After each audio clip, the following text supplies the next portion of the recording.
E aí galera, como é que vocês estão? Eu espero que bem. Hoje a gente vai falar sobre Frankenstein e que isso tem a ver com pobres criaturas, com outras histórias e outros personagens que a gente viu tanto em filme quanto na literatura. E aqui nesse vídeo eu não quero falar somente sobre um filme, ou fazer uma análise de um filme, mas sim fazer uma análise do personagem em si. E para isso eu convido vocês a pensarem um pouquinho comigo e se quiser deixar aí no comentário sobre um pouco de ciência, um pouco de ética na ciência, sobre a humanidade em si, a partir da perspectiva da tragédia que é esse personagem, o Dr. Victor Frankenstein. E já para pontuar no início aqui, bora combinar uma coisa, tá? Frankenstein não é a criatura com parafuso no pescoço, com a cabeça costurada. Frankenstein é o médico que realizou o procedimento, é o criador da criatura. Dito isso, a gente vai para uma segunda curiosidade, tá? Ela foi escrita entre 1816 e 1817 pela Mary Shelley, só que ela só foi publicada em 1818. E a gente tem que pontuar isso, tá? Foi ela quem criou o que a gente conhece hoje como o gênero de ficção científica. E outros alegam que ela também criou o gênero de horror moderno. Se vocês pararem para ler Frankenstein, vocês vão ver que tem muito terror ali, porque fala justamente de uma história de vingança, o medo desconhecido, as consequências de não se respeitar a ordem natural das coisas. Então vamos lá começar essa análise, só lembrando que tem spoiler de muito filme aqui, tá bom? O primeiro conto de horror moderno e ficção científica. Então, como foi a gênese desse conto? Um dia, o Percy Shelley, marido da Mary Shelley, alugou uma pequena casa de campo, pequena não, né? Era uma vila de campo, onde ele convidou Lord Byron, alguns já conhecem aqui, que é um grande poeta, escritor, pai da Ada Lovelace, que viria a ser a mãe da computação, e John Polidori, que também viria a ser pai do que a gente conhece hoje como o vampiro moderno. Eles foram passar uns dias do verão nessa casa de campo, só que o problema é que estava chovendo demais, então eles não conseguiam sair de casa. Logo todo mundo começou a ficar meio entediado naqueles dias e eles propuseram uma coisa: bora cada um escrever uma história e a gente vai ler um pro outro quando ela tiver terminada. E aí a Mary, que já tinha lido muitas histórias, ela estava sendo influenciada por artigos de jornais, ela gerou ali um protótipo de uma história que depois viraria o livro. E uma das inspirações dela foi um médico italiano chamado Luigi Galvani, que formulou a teoria da bioeletrogênese, que em resumo diz o seguinte, que o corpo ele tem um movimento iniciado por uma energia elétrica. Essa energia elétrica é a mesma que a gente encontra aqui no ambiente, mas existe um órgão no nosso corpo que faz com que essa energia elétrica seja gerada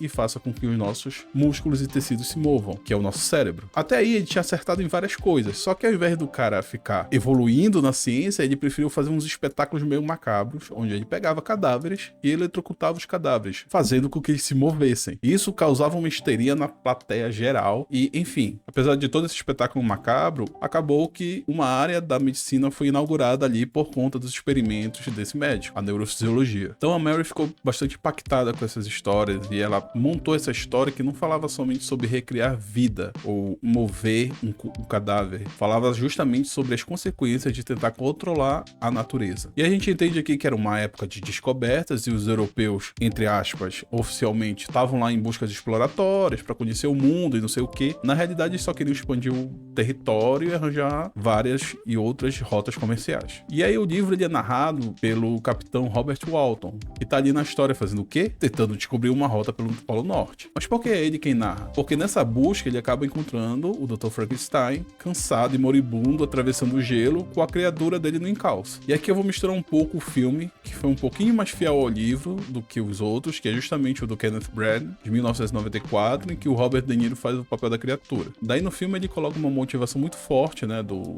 Victor querer fazer esse experimento, que é a morte da mãe dele no início. Então ele fica muito ressentido e a partir daquele momento ele coloca na cabeça que ele vai enfrentar a morte, né? Ninguém precisa morrer. Mas assim, tanto no livro quanto no filme, sempre mostra que ele foi uma criança curiosa por ciência e tudo mais, e que ele tinha uma motivação de atravessar os limites, as barreiras, para conseguir o que ele queria. Já no livro, essa morte da mãe dele só ocorre quando ele já tá indo pra faculdade, né? No filme, acontece um pouco antes dele ir pra faculdade, só que, enfim, a motivação continua sendo essa obsessão dele de sempre querer atravessar os limites da natureza. E aí, no filme, tem uma epopeia toda dele ele começar a gerir a criatura, né? Usando os diários de um professor que morreu, tragicamente, que já havia tentado essa experiência e ele se horrorizou com o resultado dela. Qual foi o motivo? Ele tinha feito a criatura com corpo já em decomposição. O Victor não comete esse mesmo erro, ele pega parte de pessoas que morreram recentemente. Só que assim, gente, isso no filme é bem gráfico e bem detalhado. E no livro? Não. Chega na parte que ele tá contando pro capitão e simplesmente pula os detalhes. Pula, foda-se. E claro que ele não vai contar. Ele não quer que ninguém repita o que ele fez. Eu lembro que eu fiquei meio possesso de raiva porque ela não detalhou. Mas depois de muito pensar, eu achei ela genial, assim, em termos narrativos, porque não faria sentido ele contar os experimentos se ele não quer que as pessoas façam de novo. E aí, pra isso, ele sacrifica todo o contato social dele, com a família, inclusive com a irmã adotiva dele, a Elizabeth, por quem ele é extremamente apaixonado. Tudo em nome da ciência, né? Assim ele pensa. Só que, mesmo com esses cadáveres frescos, a criatura ainda tem uma feiura extrema, ela nasce desarticulada e sem um comportamento adequado. A diferença no livro é que a criatura, ela tem cabelos longos, escuros e a pele amarelada. Mas tanto no livro quanto no filme, ela é extremamente grande, ela tem uma força sobre-humana e principalmente parece que ela não reage a doenças, ou seja,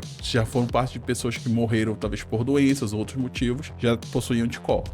Mas aí bora resumir essa história, gente. No final, a Mary quis contar uma história sobre ações e consequências. O Dr. Frankenstein rejeita a criatura dele, porque ele fica horrorizado com o que ele criou, simplesmente abandona. Ele deixa ela lá, ou ele foge dela, e ela acaba colocando um casaco e indo embora do laboratório. Imagina abandonar uma criança que acabou de nascer, no corpo de um gigante, e não dar nenhum tipo de apoio para essa criatura. O que é que vai acontecer? É aí que vem a questão de como o mundo trata aquilo que não entende, ou que não tem uma aparência socialmente boa. A criatura em si, ela não é um monstro, tá? Bora definir aqui que monstro é uma criatura que tende a fazer coisas ruins ou mais. Até agora vocês notaram que eu não chamei essa criatura de monstro. Geralmente eles dão esse rótulo, né, pra essa criatura que o doutor criou. Porque assim, no fundo, esse ser que foi trazido de volta à vida, ele não tem moralidade nenhuma. Ele nasceu, ele não sabe o que fazer, ele começa então a tratar o mundo da maneira que o mundo trata ele. Só que tem uma coisa que o doutor não previu. Como o cérebro era de um adulto, ele começa a ter memórias residuais práticas. No filme ele mostra isso, ele pega uma flauta e simplesmente começa a tocar. E aí ele faz até uma pergunta, né? Essa habilidade residia em que parte dos homens que você costurou em mim? Foi nas mãos, no cérebro, o coração? Da mesma forma que ele aprendeu a ler rápido. Não é uma questão de aprendizado, ele já sabia ler. O cérebro apenas estava lembrando daquela habilidade. Lembrança da vida pregressa, daquele cérebro foi perdida de alguma forma. De novo, não interessa esse detalhe técnico da experiência, o que importa é que como as consequências dessa experiência estão ecoando no mundo. E aí a criatura vai passando por vários cenários, né, que inclusive no filme de 1981 com o Boris Karloff, tem uma cena cortada que mostra que ele encontra com uma criança, uma menina, e essa menina ela não se assusta com ele, apesar da aparência dele. Eles até brincam juntos, porém na hora que eles começam a jogar flores na água de um lago, para elas flutuarem, as flores acabam. E a criatura faz o quê? Joga a menina, achando que ela vai flutuar também porque ela parece uma flor, mas a menina acaba se afogando. E a criatura ela fica perplexa e assustada com o que ela fez. Tipo, ela não entende. A gente vê que a criatura não é má, e sim que ela não tem um ajustamento da realidade do mundo em que ela acabou de nascer. É como um bebê que não sabe que não pode bater em alguém ou não pode machucar um filhotinho de cachorro, por exemplo. Já no filme de 94, a criatura é um pouco mais ciente das próprias atitudes, e ela até ajuda secretamente lá uma família de camponeses. Inclusive, a criatura tem uma conversa com um velho cego, que tem nas outras histórias também, e como o velho não vê o rosto dele, ele não julga a aparência dele. Senta com ele, conversa como se fosse uma pessoa normal. Só que aí a família fica assustada e expulsa a criatura da fazenda, né, devido à aparência dele. Ele fica magoado e não entende por que eles fizeram aquilo com ele, e aí que ele decide ir atrás do criador, tendo visto que ele deixou um diário dentro do casaco, e eles tinham mais ou menos uma direção a seguir, que era a cidade de Genebra. E aqui a coisa começa a pegar fogo, porque a criatura tá cheia de ódio, ela acaba encontrando o irmãozinho do Victor, mata ele e dá um jeito de culpar a empregada da casa pela morte da criança, e a mulher acaba sendo executada por causa disso. O Victor já se tocando que tudo aquilo ali que tá acontecendo é muito estranho, e ele sabe que tem um culpado, que é a criatura que ele geriu. Eles acabam se encontrando e eles têm uma conversa, tipo, até meio filosófica sobre a vida, e finalmente a criatura pergunta pra ele: por que tu fizeste isso? Em nenhum momento tu pensou na consequência desses teus atos? Eu tenho uma alma? A alma foi costurada em mim também, ou ele esqueceu essa parte? E aí o Victor acaba pergunta pra ele, afinal, o que é que você quer comigo? Tu quer me matar? Ele disse, não, eu não quero te matar. Eu quero que você me faça uma coisa. Ele quer uma amiga, uma companheira. Ele pede uma noiva pra ele, pra que os dois possam viver juntos e isolados, longe da humanidade. No livro, ele diz que ele vai pra América do Sul e vai se meter no meio das selvas. No filme, ele diz que ele vai pro Polo Norte. Aí, no primeiro momento, o Victor consente. E no livro ele ainda vai pra Inglaterra, ainda faz algum tipo de experimento por lá, só que ele acaba se tocando que se ele gerar essa noiva pra criatura, eles podem acabar criando uma nova raça de super-humanos e pode acabar com a humanidade. Já no filme de 94, ele simplesmente diz que não vai fazer porque a criatura pegou o corpo da empregada que foi executada. E assim, era uma amiga do Victor. E aí que a gente tem uma grande cena, assim, da fala dele. Porque no momento que eles estavam tendo a conversa e ele perguntou quem eram aquelas pessoas que tinham sido costuradas juntas que formavam ele, o Victor simplesmente responde, eu não sei, é apenas matéria-prima. E aí quando a criatura mostra o corpo da empregada pra ele, ele fala, não vou fazer isso. E ele pergunta por quê? Ela é só matéria-prima. Ou seja, jogando a hipocrisia na cara dele, né? De que tu não te importava com nenhum tipo de símbolo ou afeto quando tu costurou esses homens em mim. Por que tu vai se importar agora? E aí o final da história é meio parecido, né? Tipo, ele não consente fazer a noiva, a criatura acaba matando a Elizabeth. Tipo, no filme ainda tem uma questão que ele traz a Elizabeth de volta e a criatura tenta pegar ela como noiva e ela se mata. Mas no livro não. A criatura apenas foge e o doutor continua a saga dele atrás da criatura tentando matar. E aí a gente volta pro início da história, quando ele tá narrando tudo lá pro capitão, e muito cansado ele acaba morrendo. O capitão meio que faz uma pesagem ali do custo versus a consequência do que ele tá fazendo também, e decide voltar. Nisso eles encontram a criatura dentro da cabine junto com o corpo do doutor, chorando. E aí o capitão pergunta, né, quem é ele, e ele responde, ele nunca me deu um nome. Por isso que eu falo, né? Tipo, não dá pra chamar a criatura de Frankenstein. Porque, na verdade, o doutor nunca deu um nome pra ele. E ele pergunta, por que você tá chorando? E a criatura responde, porque ele é meu pai. E assim, tanto no livro quanto no filme, a criatura acaba ou morta ou prometendo a si mesma que ela vai cometer suicídio lá no Polo Norte, né? E assim que termina a trágica história do Dr. Victor Frankenstein. Filmes que tem temática de Frankenstein. Tem muitos filmes que tem essa temática de super-humano, tá? Mas que é uma criatura trazida de volta à vida por meio de ciência, ou simplesmente uma criatura que parece com um ser humano e foi construída por seres humanos. E um dos filmes que poucos associam, mas tem uma conexão, é Blade Runner, Caçador de Androides. E aí que tá, né? Tem gente que acha confuso esse título porque as criaturas lá de Blade Runner, os replicantes, não são robôs, mas são criaturas geradas em laboratório que imitam seres humanos. Só que eles foram criados com o propósito de servir a humanidade, ser soldado, operário, médico, em colônias em outros planetas. E assim, são criaturas que têm muito mais força, resistência, agilidade e lógica do que um ser humano normal. E o legal assim de Blade Runner, falando do primeiro, tá gente, é que o personagem do Rutger Hauer tá procurando o criador dele também, porque os replicantes eles têm um prazo de validade, eles não vivem para sempre, né? Eles vivem muito menos que os humanos. Daí muitos deles tomam consciência da própria existência e eles fogem, se camuflam na sociedade, e um deles tenta chegar ao criador e fazer com que ele retire essa trava que limita a vida deles. É a mesma história de Frankenstein, quando a gente nota que são criaturas que querem ser libertas da humanidade, que elas querem viver livres ou viver da maneira que elas quiserem, e só o criador delas pode proporcionar isso. E um outro muito importante, recente, que infelizmente não ganhou o Oscar de melhor filme, mas ganhou vários Oscars, é Pobres Criaturas, que é tipo assim um chute pra todo lado em termos de discussão. Em Pobres Criaturas tem questão de falta de ética em relação ao experimento científico, sociedade patriarcal que não aceita uma mulher liberta, e a descoberta das amarras hipócritas que a sociedade gera. Enfim, é uma história de Frankenstein vista sob o âmbito de uma mulher que nasce novamente, porque a Bella tem um cérebro de uma criança no corpo de uma mulher, e com o passar do tempo, quando ela vai crescendo, rapidamente o intelecto dela também vai crescendo junto, a partir do momento que ela descobre o mundo, tanto as partes boas quanto as partes ruins. Ciência e ética. E aí um outro filme que eu vou citar aqui, e assim, gente, quem tem estômago fraco, por favor, não vê. É um filme que tem uma porrada de títulos mundo afora, e aqui no Brasil ele ganhou um dos mais cafonas possível, que é Campo 731, Bactérias, a Maldade Humana. Em inglês é The Man Behind the Sun, e em chinês é O Sol Negro 731. Enfim, é um filme chinês que ele trata da história real da unidade 731, que era uma unidade de experimentação científica japonesa, que assim, durante a Guerra Sino-Japonesa, até o fim da Segunda Guerra Mundial, ela fez experimentos com seres humanos. humanos. Eu tô falando aqui, gente, de desenvolvimento de arma biológica usando pessoas. Daí eles injetavam bactérias nos prisioneiros, observavam, anotavam, geravam dados do desenvolvimento da doença em vários tipos de cenários. Aquela coisa bem empírica mesmo, sabe? Mas foi só isso? Não. Como eles tinham prisioneiros chineses, russos, indonésios, pessoal das ilhas do Pacífico, de todas as idades e gêneros, eles podiam testar o que acontece quando uma pessoa, sei lá, tá dentro de uma câmara de pressão. Eu não vou mostrar isso, mas pensa você sendo esmagado com o próprio ar e as tuas entranhas saindo pelos orifícios do teu corpo.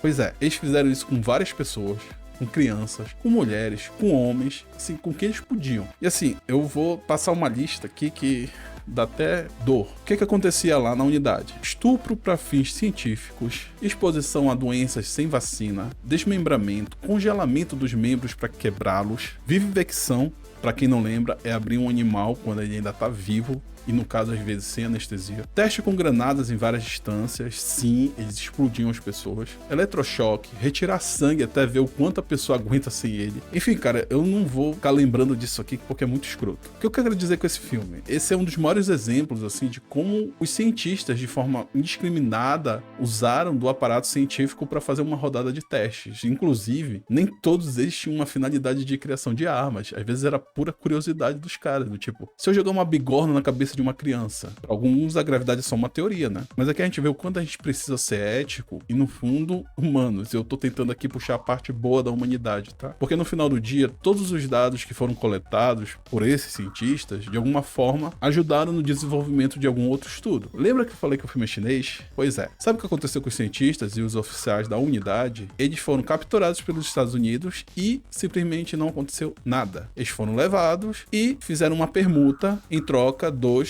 dados que foram obtidos pelos experimentos. É isso mesmo, gente. Foi a Operação Paperclip de lá, em que, tipo assim, os cientistas nazistas foram levados para a NASA e para trabalhar em outros órgãos do governo dos Estados Unidos. E aí, simplesmente, esses cientistas ficaram livres. E aí os relatos que remanesceram, né, foram totalmente abafados pelos agentes dos Estados Unidos, e qualquer tipo de relato era visto como uma propaganda comunista. E aí em 2002 foi reconhecido pelo próprio Japão que houve sim o uso de armas biológicas na China e a morte de muitos dos residentes lá da unidade 731. E ainda tem isso. Se teve sobrevivente no campo da Europa, nesse aí não teve nenhum. A ordem no fim da guerra foi executar todos os prisioneiros do campo 731. Os soviéticos, assim, na época, até capturaram alguns dos cientistas e oficiais da unidade e ao invés de acobertar, eles julgaram todos eles e jogaram eles em campos de trabalho forçados. Alguns anos depois, os caras que tinham sobrevivido ao campo foram libertos e aí repatriados para o Japão. E assim, o que eu tô querendo dizer com tudo isso, gente, é que a ciência feita sem ética é um dos piores terrores que podem existir assim na face da Terra. Eu tento comparar isso com pessoas que matam em nome de Deus, mas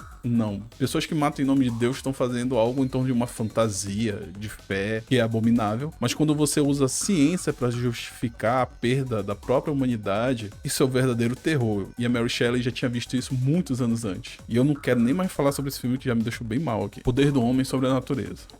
O que é que diferencia a gente dos outros animais? Porque, assim, um castor também constrói represas. Um João de Barro também constrói uma casa. Tipo, porcos pintam quadros. Só que tem uma grande diferença entre essas criaturas e o que a gente faz. Tudo que a gente faz, a gente coloca símbolo. A gente não escolhe a cor da nossa casa porque ela combina melhor com a natureza e vai se disfarçar dos predadores. Não. A gente escolheu aquela cor porque ela tem uma sensação ou uma lembrança de algo que a gente experimentou na vida e te fez bem ou te atrai de alguma forma. Um trauma, um medo, um fascínio. Ou como tu traduziu isso dentro de si. O João de Barro ele não fica pensando nisso quando ele constrói o ninho. A questão aqui não foi quando os nossos ancestrais começaram a usar ferramentas, porque até pássaro usa pedra para quebrar ovo. O problema aqui foi quando o primeiro primata da nossa espécie pintou um símbolo na ferramenta. E eu lembrei aqui de Planeta dos Macacos, que eu já citei no vídeo de filme de Sessão da Tarde, e o segundo filme abre com o rosto do César pintado. Isso é o que mais marca, porque naquele momento ali não é só uma questão dos macacos terem um pensamento lógico desenvolvido, eles passaram também a simbolizar. Agora imagina, se amanhã os elefantes amantes começarem a simbolizar. A força que isso tem dentro de um animal que usa o cérebro para modificar o próprio ambiente é algo devastador. Por isso que a gente consegue transformar desertos em locais arborizados, rios em terra seca, a gente consegue construir ninhos humanos em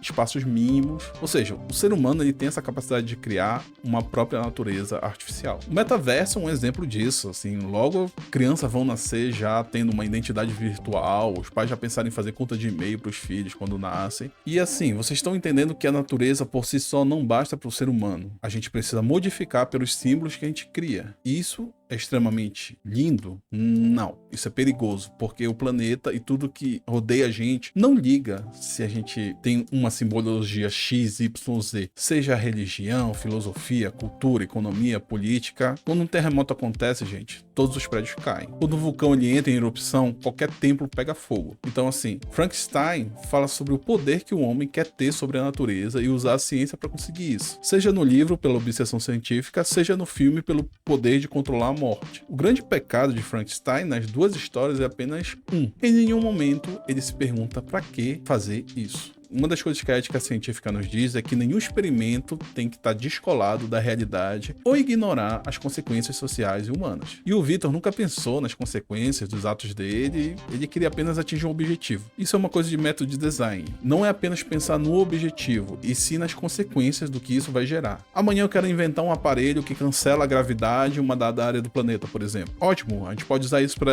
elevar objetos gigantes e transpassar para outros lugares. Mas e aí, se isso começar a afetar a gravidade em outros locais? Como o tempo vai se comportar nessa área? Vale a pena o custo versus o objetivo? E assim, no final do dia, gente, os experimentos não passam de um peido na história da Terra. Eles podem fazer uma coceira aqui, outra coceira ali, e a nossa espécie pode ser varrida daqui num espirro devido a gente estar mexendo com o clima, com as crostas, com a temperatura, seja para uma corrida espacial, seja para uma economia de consumo, seja simplesmente porque Deus quis, ou que precisam testar se de repente a gente pode se explodir todo mundo num dia só. Poder do homem sobre o corpo.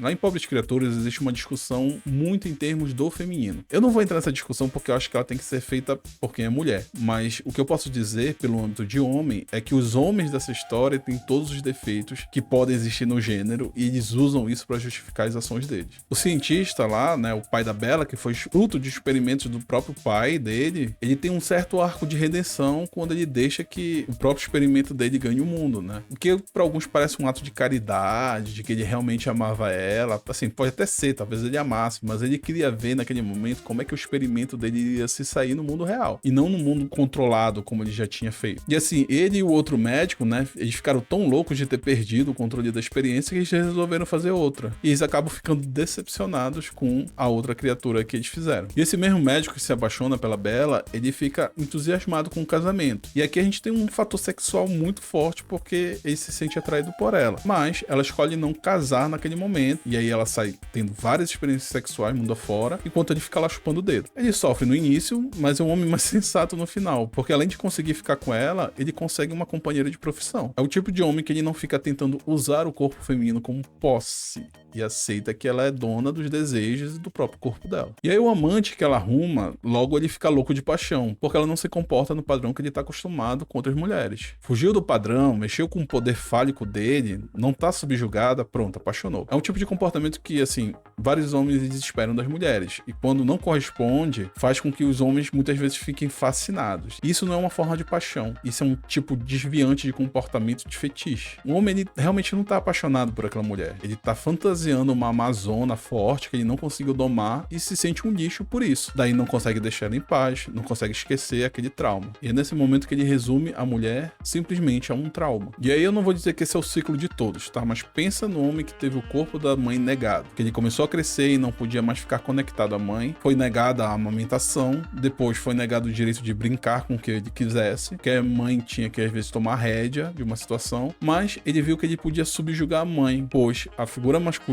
que tinha ali do pai fazia isso com ela. E ele aprendeu que é assim que ele deveria tratar as mulheres também. E aí depois disso, quando ele cresce, ele se torna um macho predador sexual com as outras mulheres, mas de repente se depara com uma que não se comporta daquela forma. E aí vem a lembrança da mãe, da qual ele foi separado, da qual ele foi negado, aquele amor incondicional que ele não tem mais. Isso desperta um gatilho terrível de castração no homem. E aí o amante da Bella, ele é castrado sexualmente, quando não faz mais sexo com ela. Ele é castrado financeiramente, quando ele perde o poder do dinheiro primeiro, e por fim castrado da presença dela quando ela fica se negando a vê-lo. E aí vem a figura do marido da Bella, antes dela se tornar a Bella, né? Que é um total exemplo de homem que pretende ter controle por meio de violência. E isso é a história de todos os homens, né? Conquistar através da espada, que é aquele grande objeto fálico que ele tem na mão. No filme ele culpa o transtorno, né? Entre aspas, da Bella ao clitóris dela, pois isso deixou ela histérica.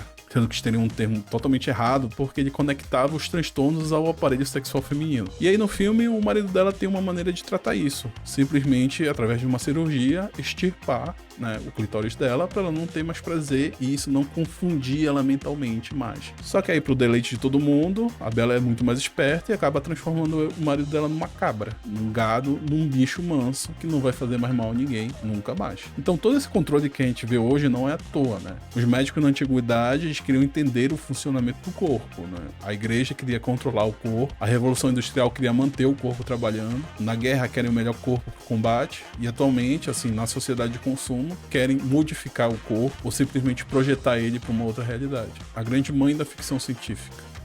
Então, gente, a Mary Shelley é uma das grandes escritoras da história do Ocidente e ela tem que ser, assim, reconhecida todos os dias, porque muitas discussões levantadas pela história que ela criou são atuais. Essa tragédia do Dr. Frankenstein é um reflexo da obsessão dos homens para atingir algo que eles nunca viram e depois que eles veem, aí sim eles vão refletir sobre as consequências. E eu amo o final do filme de 94, quando é lida uma passagem da Bíblia, porque ela não é lida de uma forma religiosa, ela é feita de uma forma para a gente repensar as consequências dos atos, seja para si mesmo, seja para os entes queridos ou para a própria humanidade. E a passagem é de Eclesiastes 1, que fala assim: "Por isso me esforcei para compreender a sabedoria, bem como a loucura e a insensatez, mas aprendi que isso também é correr atrás do vento. Pois quanto maior a sabedoria, maior o sofrimento, e quanto maior o conhecimento, maior o desgosto. Deus fará prestar conta de tudo o que está oculto, todo ato, seja ele bom ou mal." Então, gente, da mesma forma que o ser humano pintou a primeira ferramenta, hoje ele quer que o corpo funcione de acordo com os símbolos ou os propósitos econômicos que sejam mais rentáveis. A pergunta é, para quê? Nós sabemos para quê, mas a pergunta é, para que a gente tem que viver nesse tipo de sociedade? Então Frankenstein fala muito sobre os anseios simbólicos que os homens têm. Essa ânsia de buscar a verdade ou a compreensão da natureza e principalmente o controle da natureza. E aí que a gente se toca que o Victor, ele não queria ser só um cientista, ele queria preencher uma falta que ele tinha dentro dele mesmo. E conseguiu gerar essa criatura que no final respondeu a todas as questões, de uma forma bem aterradora e violenta. A criatura era um símbolo dos nossos anseios em tentar responder essas questões que não fazem nenhum sentido no mundo natural, porque a gente criou o nosso próprio mundo com as nossas próprias questões e a resposta é essa. É uma criatura disforme, que não consegue controlar os ímpetos e tá fadada a aprender coisas em um mundo criado por nós mesmos. Essas pobres criaturas imperfeitas, covardes, hipócritas e carentes. Esse episódio ficou triste pra caralho.